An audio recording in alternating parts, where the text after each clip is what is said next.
Hey everybody, it's your pal Mike Zombie, and today we're going to talk about Zombie Driftwood from 2010. Okay, I'm going to make this short and sweet. This is basically a story about a cruise ship that disappears in the Bermuda Triangle and suddenly shows up again, looking like it's been set on fire and a bunch of other crap. It's kind of like a static image they have in the background through some shots. It appears behind the Driftwood Inn on the Cayman Islands. It's like a little resort area.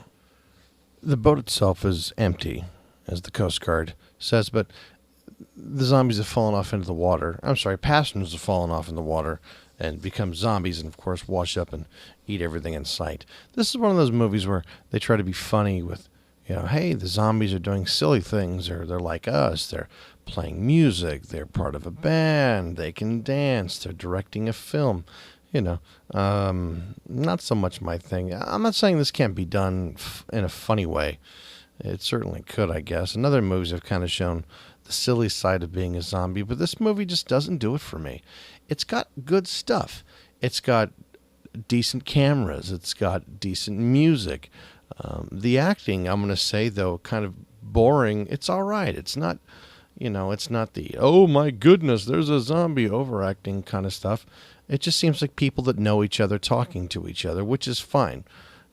But this movie's really, really boring to me. I don't care about the situation. I don't care about the people. I certainly don't. I don't know. I'm an avid cruiser, but I tell you, this whole weird cruise ship aspect didn't interest me.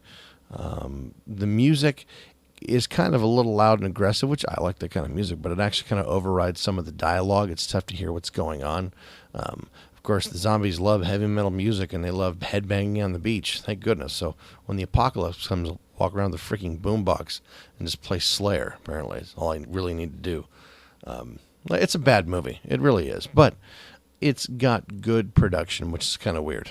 Usually I'm used to shitty movies looking and sounding pretty shitty. This is it's an alright silly zombie movie, with good production. So I don't hate this movie. Hate it, but don't like it either.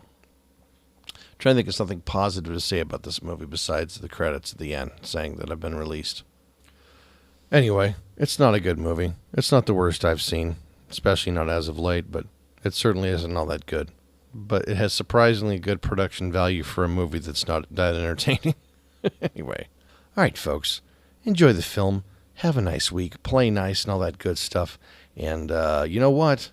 I'm going to take just a second on my review here to speak about the Weekend of Horrors that I attended last weekend here in Los Angeles. I had a great time, but I especially want to thank the Creation Entertainment staff, John Carpenter, Aja Argento, and the nicest people I've ever met at a convention. We'll start with Lance Henriksen, one of the really, really, really nicest guys I've ever ran into. He kept running by me, going on smoke breaks, and he kept offering to buy me coffee. He was just a really super friendly guy. So thank you, Lance. And, of course, Camden Toy, who sat down with me and Captain Megan and just kind of sat around bullshitting for, it seemed, for hours and hours and hours. Had a great time with everybody there. Anyway, so much more fun than I had watching this movie here. So what can I say, folks? Zombie Driftwood is a miss. I'm out of here, and talk to you soon. See you next week. Take care, and all that good stuff. Bye.